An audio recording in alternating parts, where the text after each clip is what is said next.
All right, it is exactly at the top of the hour. Let's go ahead and get started. Welcome everyone. My name is Eric Tooley. I'm a product marketing manager with Logitech. I look after our team collaboration portfolio, and we're here to talk about the future of work being largely remote, at least in the very near future. And we're joined today by Laurel Farrar of Distributed Consulting and the Remote Work Association, and by Esther Yoon, who's a product marketing manager for Zoom. Laurel, please say words, introduce yourself. Yes, I think you did a great job to begin with. So I am the CEO of Distributed Consulting, and we are a consulting firm that specializes exclusively in remote work and distributed teams. So happy to answer all of your questions about culture and infrastructure and just team development. Awesome. And Esther, welcome. Hi everyone. My name is Esther. I am on the product marketing team and I lead go-to-market initiatives to hopefully make your guys' lives a lot more easier, whether you're in the workplace, and I know in many cases you guys aren't, and at home, right, where a lot of us are probably joined in right now. All right, well, that's a great segue to our first topic, which is that a lot of organizations around the world are going big on remote work, really for the first time at scale right now. And you talk to a lot of these people. So what are some of the challenges that we all have in common right now? And Esther, I'll throw that to you. Okay, I think one of the main challenges that we're seeing is a lot of people have had their whole lives just kind of disrupted, right? With mandated working from home, social distancing in place. Everyone is adapting or needs to adapt and still collaborate, right? It's some aspects of our lives kind of need to continue, and a lot of organizations, a lot of people, K-12, universities, they're relying on video to make that happen. And the biggest challenge is getting access to the right software, the right tools, making sure you have the right home office setup, and many people don't know exactly what they need to even get started. Fair enough. Laurel, from your point of view as a remote work consultant, right? You give us advice on the people part, not just on the tools part. So what are some of the challenges that we're all facing these days? Yeah, I mean, the real irony of this situation is that the real trick and key to success of remote work implementation is that it takes time and preparation. However, we don't have that luxury. And so that's what we're trying to deal with right now is how do we implement an emergency contingency plan in the midst of an emergency, and what are the absolute micro baby steps that we need to make for emergency change management that will be the Band-Aid for the time being, and then give us a little bit of time to deal with, buy us some time, I should say, for future change management processes. So yeah, that's it. We're having to think very macro and very micro all at the same time. Like, what do I do on a day-to-day basis? How do I deal with my dog barking as well as business and economic continuity? Like, that's a lot of mental bandwidth to be dealing with all at the same time. All right. Well, we want to hear from everybody here on the webinar. So this is our first poll. What are the challenges that you and your colleagues are facing with remote working? Please vote. We'll share the results live into the webinar, and yeah, we're seeing some clear trends here. Man, I love this tool, Esther. Good job. Let our product team know. Yeah. All right. Looks like the popcorn kernels are slowing down. I'll give you another 5 seconds to get it in your vote. All right. Let's share the results. Okay. A lot of reports on bandwidth competition. This has been in the news with everyone is streaming games and video, and whether it's Netflix or Zoom or whatever else. From a cultural point of view, and let's go back to Laurel, comfort level with video and software familiarity, they kind of go hand in hand. Do you have any advice for how we as IT leaders and managers can help our teams get comfortable and familiar with the tools that we're trying to roll out? Yeah, I think it's really, really critical, again, that we just focus on baby steps. Like, don't think about how you're going to become a fully distributed team right now. That's not realistic, nor is it prudent and efficient. So just focus on baby steps of if you would like to use video more in your team, evaluate where you're at right now and what the next step is after that. So if you're starting all the way from scratch, you've never been using virtual collaboration tools like this before, what is your next step? Well, first, let's get some education on what these are and how to use them, and create a very safe culture for your team. Like what came up in the first session of this was a lunch and learn. Eric, you suggested that. I loved that idea. Like, let's just host 1 hour where everybody can get on and practice, hang out and talk, and not have the pressure of a meeting agenda to follow. And then after that, you can take another baby step of, okay, now let's convert, one of our weekly meetings to be video, and so forth. So yeah, really just taking the next step of how can we strengthen this? How can we leverage this? How can we increase our capacity, and not necessarily trying to jump from 0 to 60 in one day. Esther, what resources can people find from Zoom to help their users get started? Yeah, in the spirit of driving video adoption, I think the number one challenge, after you get set up is getting people to actually turn on their video, right? And that has a lot to do with, what's in my background? Is my house a mess? Do I even look good on camera? And so we have a few kind of tips and tricks that I'd like to cover with you guys.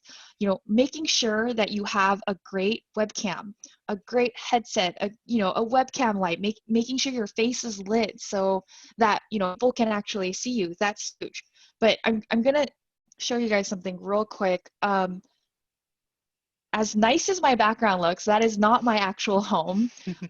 Amidst all this mandated working from home, I wasn't a full-time remote worker. I work from home maybe once or twice a week, and that pretty much meant I was on my coffee table in my dining area, and I would just kind of casually, there were my light video days, right? Right. But now every day I'm on video, 8 hours a day, almost 9 hours a day.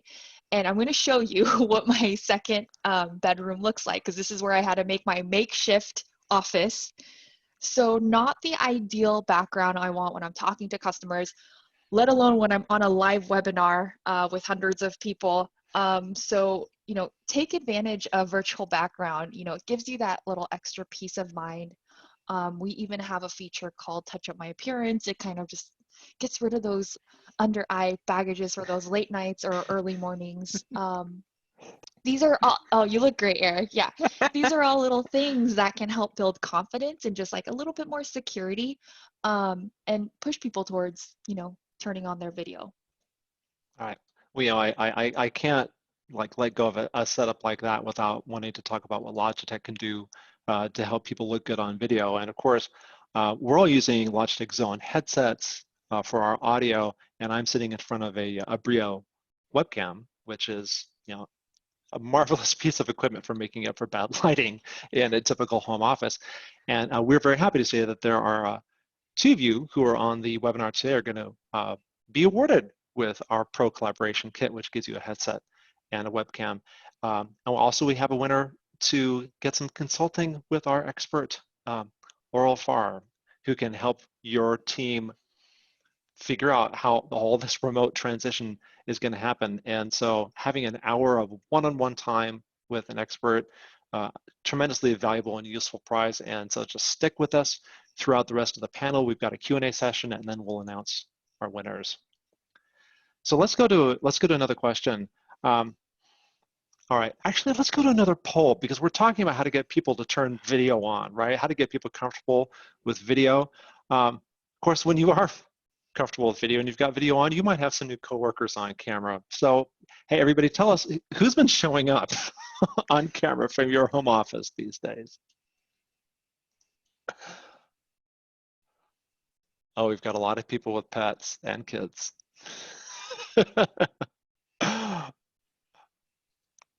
All right, pets are absolutely stars of the show. They don't seem to be self-conscious at all about walking across your keyboard and parking themselves in your lap while you're trying to to do something. Nor should we be. Let's be honest. Right? This should be a safe place. I think. Well, it should be a safe place because we're not on TV, right? We are just people having a conversation. And I think for those of us who are new to video, we've been accustomed to being kind of at the dark end of a phone line where we're just like kind of half paying attention and only kind of perking up when it's our turn to report or whatever. That's not necessarily a tool problem as it is an opportunity for a culture of better meetings and more mindful meetings to take place. And the current situation in video can be a forcing function for that, because if we can all see each other and we're all paying attention and engaged with one another, these meetings can be shorter. Even if you're the only person with your camera on, and someone is trying to explain something to you, and you can acknowledge that, yeah, I get it, or no, I don't quite, and you give them some indication of, can they move on to their next point, or do they need to keep going or explain something in a new way? That's going to end up saving you time, saving everyone time. So even if you're the only person with a camera on, it's a start. Mm-hmm. And sometimes we just need to model what we think is going to be a successful behavior for everybody else, and that's how culture can start to transform. So speaking of modeling good behavior and holding attention in meetings, there are a lot of distractions, right, at home. I have never snacked so much in my life. But Laurel, what are some of the ways that we can help ourselves and help our colleagues kind of like not go crazy and be focused in a way that feels good with our work? Yeah, well, welcome to one of my favorite phrases, which is called "bust my block." So this is something that I think every single remote worker needs to be very, very aware of, is that, yes, we are enjoying high levels of independence in our workplace right now, but that is a caveat. It's a double-edged sword, that we get this independence, but that also comes with much, much higher requirements for self-management. And so it's very critical that quickly we learn how to discipline ourselves and really be aware of ourselves and of our needs, so that we can structure our days and stick to that and be accountable to that. So on a macro scale, again, like this is, am I seeing lulls in my productivity? What is blocking me? Am I finding myself really distracted by certain things at certain times? Like, those are signs, those are topical symptoms of problems that are going on underneath. And you don't have a manager that's walking behind you to like trigger that of like, oh, I was on Facebook, I've got to hurry and get off. Or there's somebody that's walking towards the conference room over there. Oh, that's right, we had a meeting. Like, guess what? That's up to you now. So it's really critical for everybody to learn this higher level of self-management. Now, on a really zoomed in scale, no pun intended, what that means for video conferencing is like, okay, what do you need in order to be attentive and focused? For me personally, that means that my phone is in the other room, that all of my Slack notifications are silenced for at least 30 minutes, and that I take my Zoom window full screen so that I'm not distracted by any other notifications or any other windows. So that's what it requires for me, but this is up to you now as remote workers with this higher level of autonomy to really be focused on how to focus yourself as as a unique individual. But Esther, I'm sure you've got great tips for this as well. Yeah, I mean, within the context of a meeting, there are a lot of best practices that I think, when you're in the office, things like make sure you have an agenda, like you were mentioning, Laurel, but also like, before you set up a meeting, ask, does it have to be a 30-minute meeting? Can it be an email? Can it be a chat question? There's so many ways. And the reason why I say this is so important is because I know every time I get a meeting that goes beyond 30 minutes, I'm like, oh boy, like I mentally prepare myself for like, it's going to be one of those, and I look for an agenda. And if I can't find one, or if I don't see that there's structure behind it, I'm already mentally prepared to kind of tune out throughout the duration of this meeting. I am a huge fan of the 15-minute meeting. I think, the first 15 minutes of a meeting is when I typically always get the most engagement, the most attention, and, using features like screen share. So I'm going to show you guys real quick. So using features like screen share, you know, I love co-annotating. Like I always encourage, like when I'm sharing a project or my plans, I'm like, hey guys, tell me what you like, what you don't like. And so I'm actively thinking about how can I take this beyond just a face-to-face video meeting? How do I, you know, send my files via chat, you know, ask people for their input. And that really changes the way, you know, my meetings are run. So anyways, that's just something that I would highly encourage for everybody, is to look at things like co-annotation. You can even share video, add sound, leverage in-meeting chat, keep discussions going, but more importantly, just keep them short and succinct. Well, you know, short meetings are welcome because we all want our time back. But some of the things that we like to use our time for are being connected with the people that we work with. I mean, it's awesome if you have an opportunity to work with people that you like.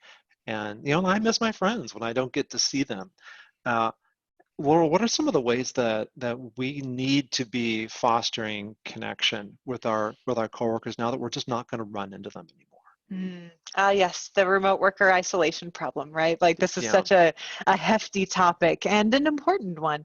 But I think it's also important. I feel like I'm waxing so philosophical today, so I don't mean to be so like theoretical here, but I do think it's really important that we recognize two things about remote worker isolation.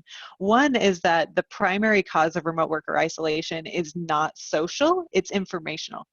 So mostly what's happening when people are feeling this sense of disconnection in a professional context, they are feeling disconnected from the resources that they need in order to do their job well. And sometimes that includes people. Like I need access to the information that I need for my job.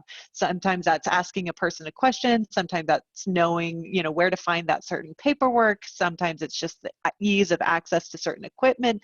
Like it's that accessibility that they're missing. That's part one. But then on part two is, especially in this loneliness epidemic, it's really important to note that this is a societal problem, not just a professional problem. And so there is very, very much an opportunity for us to feel incredibly lonely while sitting 6 feet away from somebody. I mean, this is not a proximity problem, it's a human connection problem. And so as we're thinking about that and thinking about how can we provide informational accessibility as well as social accessibility to our team members, what do we need to do in order to solve that for our team? And leveraging tools like this can be a really great resource. The channel in which we connect with our team members on a human-to-human basis is going to change. We're not going to, you know, bump into them in the break room anymore. We're not going to have that small talk and chitter chatter in the hallway anymore. But what can we do instead? How can we have these really personal human interactions that tell each other that we are each valued, that we're all appreciated, that our work is valuable in the production cycle of our company? That is what people are craving. That's what makes them feel identified and really engaged in an employee culture. Esther, I'm sure that you have tons of fantastic examples of how people are doing this right now. Yeah, you know, like you mentioned, there are these little moments that, you know, we naturally got in the office, like water cooler conversations, these interactions, these drive-by conversations, you know, team outings. Those are all things now we have to be a little bit more intentional about as everyone is remote. Now, I'm seeing a couple people in chat saying, you know, things like we used to bring our remote workers in. Well, now we're all on the same page. We're all on level playing field. We're all remote workers.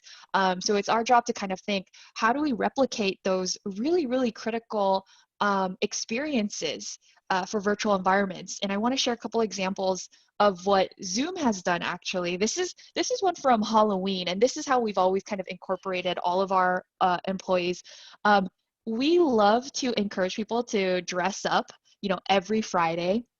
And this one was kind of close to the Halloween timeframe. So everyone, you know, set their virtual background. I think it was like pick your favorite movie or something like that. They dressed up, you know, as their favorite movie. And it's just a really fun, engaging way where we hold like virtual lunches. Another thing I've been seeing on Twitter, you know, what everyone here could do is take your pets to Zoom day, you know, all these little tiny themes that create a sense of community and culture. We have to be proactively thinking about this now because it's something that's kind of been, you know, very jarringly been ripped apart from our day to day. So anyways, I want to encourage you guys, you know, those you know, maybe it was a team yoga, weekly team yoga sessions that you had. You know, Zoom used to have these like workout sessions that were hosted. Before you cancel them, think, can it be adapted for virtual, right? So our happy crew has actually adapted our weekly workouts into virtual. We have a yoga instructor and we do morning vinyasas, and we just hang out and have a conversation. And if these guys can take their wedding and turn it virtual, I mean, there's really like, think of everything that you can do and support to continue that sense of community at your organization. Yeah, well, that's all great advice. I know that with my team at Logitech, we've got a happy hour, you know, every evening, well, Monday through Thursday, just for half an hour, where people can just like drop in, hang out. There's no agenda. It's just the idea is just to make sure that we can see each other and maintain that connection. I see in the chat that other people are doing the same thing. I think that's a great application of the technology that we have available to us with Zoom and other platforms. And it's also stuff that we really should be doing more of anyway, even when everything goes back to whatever normal is going to be. And we're back in physical proximity with our colleagues again.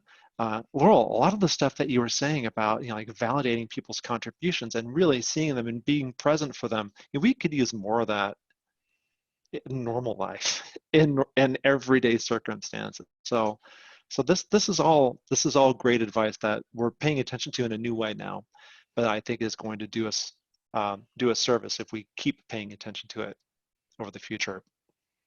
Hey, I've also been seeing in some chat that, you know, there's some comments about like, oh, so I can't see somebody's video, or you know, somebody is frozen. You know, there's a lot of demand on networks and systems, and it's really hard to identify where these problems can come up or what's the cause of them. And that's also part of the new normal. And when you have a distributed team, everyone's got a different kind of laptop, different applications running them. You know, network conditions can change moment by moment. Zoom does a great job at adapting to changing conditions by, you know, lowering resolution or even lowering frame rate and then restoring it when conditions improve. This is a normal thing. And people who are brand new to video, you know, their experience of video on their computer is like watching a streaming video, which can cache, you know, it can download and then play and without interruption. But this is real time. This is two-way or multi-way. And variables are going to come up, and it's a normal thing. So those of you who are in IT or in leadership roles, you know, it's perfectly fine to acknowledge the fact that, you know, video calls are imperfect. It's not TV, and it's okay, right? You know, the people and the systems and the organizations, everything is just trying to adapt to the changing conditions the best that it can, and it's going to be fine. You can try to prevent some issues from coming up in the first place, and Esther, I think you and I share this one, and Laurel too. Mute participants on entry when you've got a big meeting is a feature when you're scheduling a meeting in Zoom, so that when people come in and we're all just chit-chatting, each participant can choose when to unmute themselves, and they're not immediately broadcasting their audio when they just happen to hop into the room. You know, little things, little bits of earned wisdom that can help your meeting experience be smoother and actually make it more comfortable for people for whom this is still feeling pretty new. Speaking of comfort, let's do another poll. This is a silly poll. I love silly polls though. What are you wearing on your feet? How comfortable are you in this Zoom video webinar? Shoes, socks, I'm a free slippers, footer. your pet, free footing. Hey, this Honestly, like on cold mornings, my dog Otis is my little foot warmer. He loves it. He comes over and just nuzzles. Yeah. The perks of working from home, man. Like you can't. That's the best. Hey, this is the closest poll, and certainly on the most important topic that we've had so far.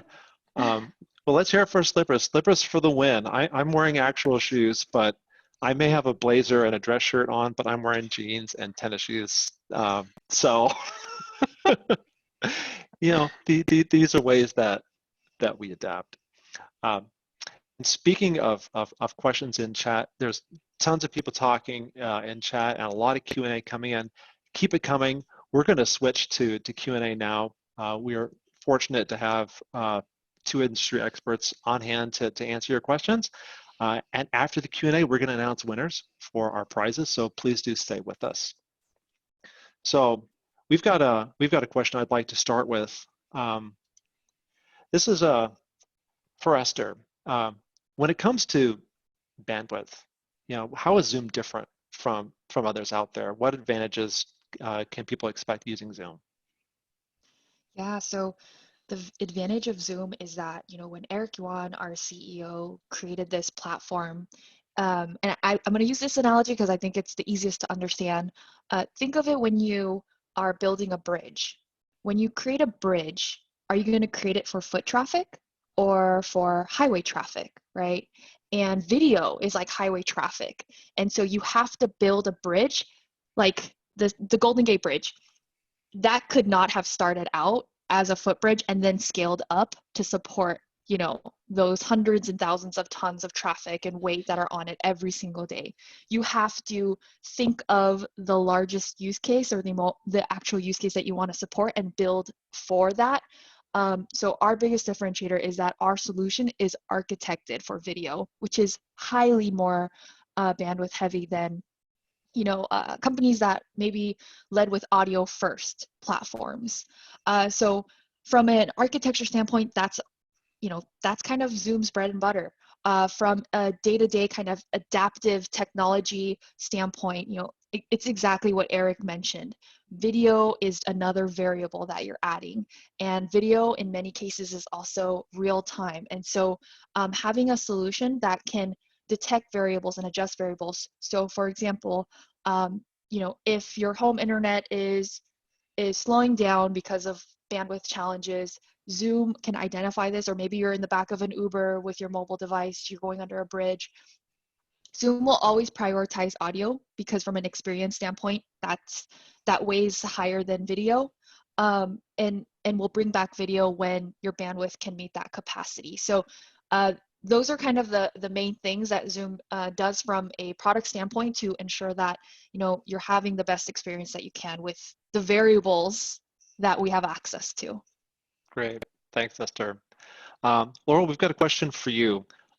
Let's say that I'm doing distance learning, corporate education, college, K-12, whatever it is, and I'm the presenter, I'm the teacher. How do I keep my audience engaged?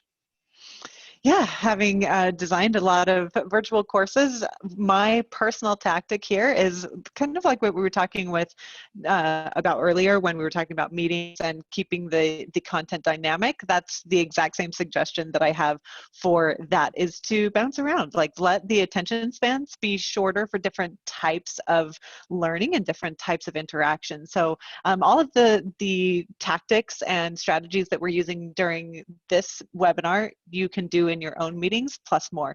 The annotations, you can do breakout rooms, which we haven't discussed in this session, but that's great for like smaller group discussions.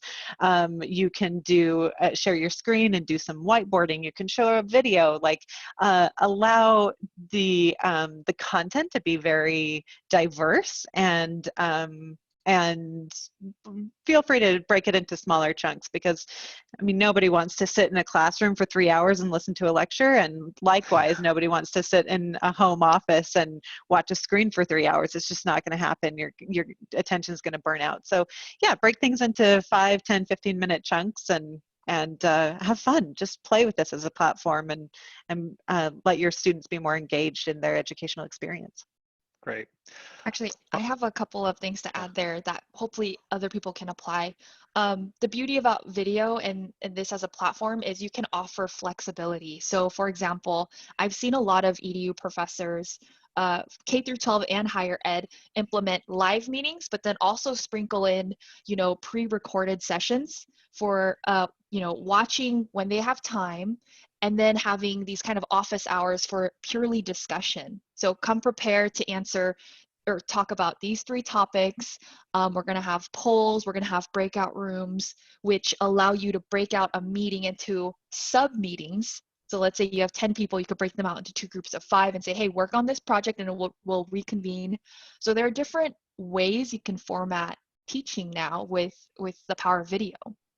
And I don't think that that's specific to education either. I mean, that should be happening for every meeting, right? Like, what can we do off-site versus on-site? What can we do asynchronously versus synchronously? Like, what can be done separately, independently, on your own timetable versus what absolutely needs to be done synchronously in a video call? And doing that, making that filtration mindset will really, really help not only just you adjust to this remote work lifestyle, but will help the productivity and output of your team, the efficiency of your team in general.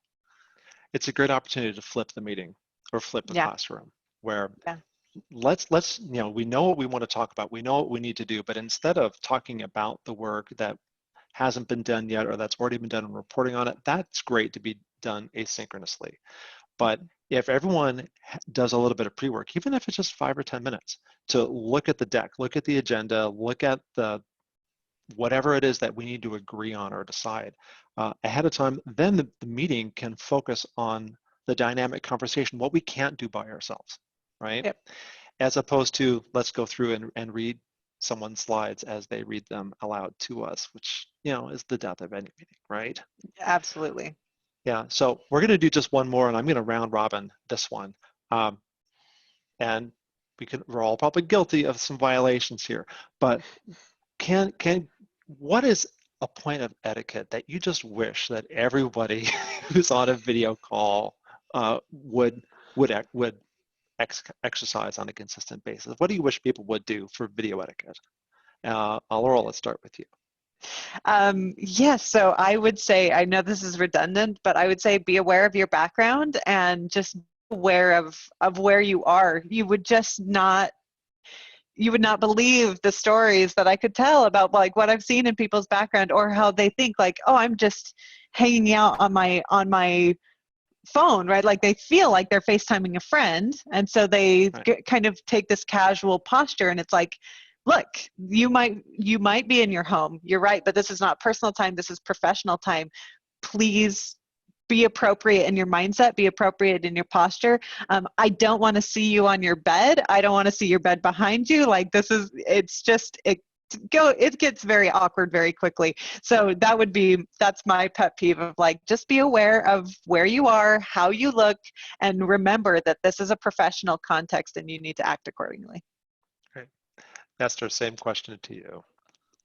I think Laurel's onto something here. It's just self-awareness. It comes down to it. And that's really hard because you're hearing certain things or not aware of certain things. Maybe you have a headphone so you can't hear background noises, but they're getting picked up, right? And, I highly recommend if you have a pair of AirPods or EarPods, or if you can get a pair of really nice headsets to make sure you sound great, get that, because the difference is your MacBook is picking up your dog's feet kind of walking across the kitchen, every drawer being closed, Chewing. you're chewing. Oh my goodness.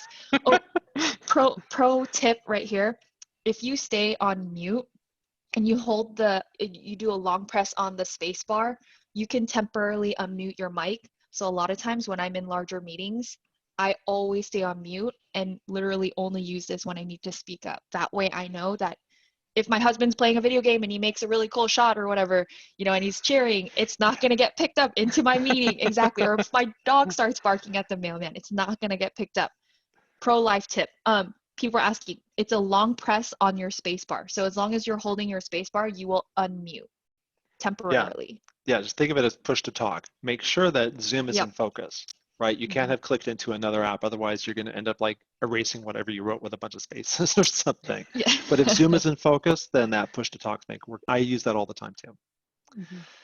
So in terms of like my video conferencing etiquette, what drives me nuts mostly in when people are in meeting rooms is when, you know, they're at like the end of the table, right? And you know, you just see this tiny little head. You know, I'm Gen X, so I remember kids in the hall. I'm squashing your head, but uh, this is an easier thing now that we're all on our webcams and our laptop cameras, and that we're all pretty close to the camera, and you can see the person that you're actually talking to, and that is the point of a video call. And you want to be self-aware, but you don't have to be self-conscious about it, right? Mhm. You know, it's, you know, there's a balance there, and you know, we're all human, we're all in this together, we're all pretty chill about it. So this is a safe space. You know, video needs to be a safe space. Mhm. We have a lot of great resources that you can follow up with after this webinar is over. I'm going to give you a quick preview of them now. Logitech has a remote work homepage where we've collected some of our best articles, links to other partners and their recommendations and resources, tools that you can use, um, free stuff like uh, Zoom licenses that you can sign up for free. You do not have to be a paying member to try Zoom. You have some limitations in how long your meetings can be, but you can conduct as many meetings as you need to get comfortable. You also don't have to be paying for Zoom to participate in a meeting. So they've made it really easy for you to get started. And of course, as you become more of a video first culture, there's a lot more that Zoom can do for you. So if you go to logitech.com/work from home, you'll see all these resources all collected for you in one place. At distributeconsulting.com, this is Laurel's consulting business. Now, she's also the founder of the Remote Work Association, and she's applying that expertise into a consulting practice, which is one of the prizes that you could win in like 2 minutes. So go visit her site and see everything that they can do for you. And finally, since we're here on the Zoom video webinar, go to zoom.us/COVID-19. That's where they've collected resources that are relevant to, you know, our current remote working situation. Everything's in one place. Lots of great tips and tricks. So it's a very useful place where you can go and find out some stuff. We also have 2 additional webinars coming up. This is part of a series that we're doing. Of course, everything is going online, and our colleagues at Microsoft and Google will be joining Logitech over the next few days. So again, you'll get an email with links to these. Please consider signing up. You're going to learn new stuff from these partners too. I think we're ready to do giveaway. You guys ready? Are you all Of okay? Yeah. course. All I'm right. so excited. I'm excited too. I don't know who these people are going to be, but I'm gonna advance the slide, and we're all going to find out together. So, without further ado, congratulations to Andy and Sam. You guys are both winners. Um, I do have a bit of good news for you. Both of you are winning both prizes. You each get the Pro Personal Video Collaboration Kit, which has a Zone Wireless headset and a Bria webcam, and you also get an hour of Laurel's valuable time through Distribute Consulting. So congratulations, you guys. Everybody else, I know that it can be hard to find inventory of webcams and headsets these days. Rest assured, we're working hard to try to make sure that these products are available and in the channels, but you know, some things take a little bit of time. We're working hard on it. Laurel's also very busy.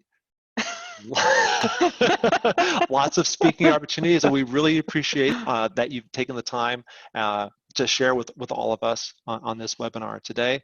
But there are tons and tons of resources at that Distribute Consulting site. She has authored more than 150 articles. You can find tons of great information that you can actually apply without spending money. You just have to be mindful and make some new decisions, and you guys can make a positive impact on your remote work and your culture, not just now, but going forward through the rest of this year and the next year. So with that, I want to say thank you very much to our panelists, to Laurel of Distribute Consulting, and to Esther Yun of Zoom. We're grateful to you guys. We love having you guys as partners. And thank you especially to everyone who's given the last 40 minutes to spend with us. We know it's a crazy busy time, and we really value the fact that you've chosen to spend your time with us today. So on behalf of everyone at Logitech Video Collaboration, I'm Eric Tully, and I wish you a great rest of your day.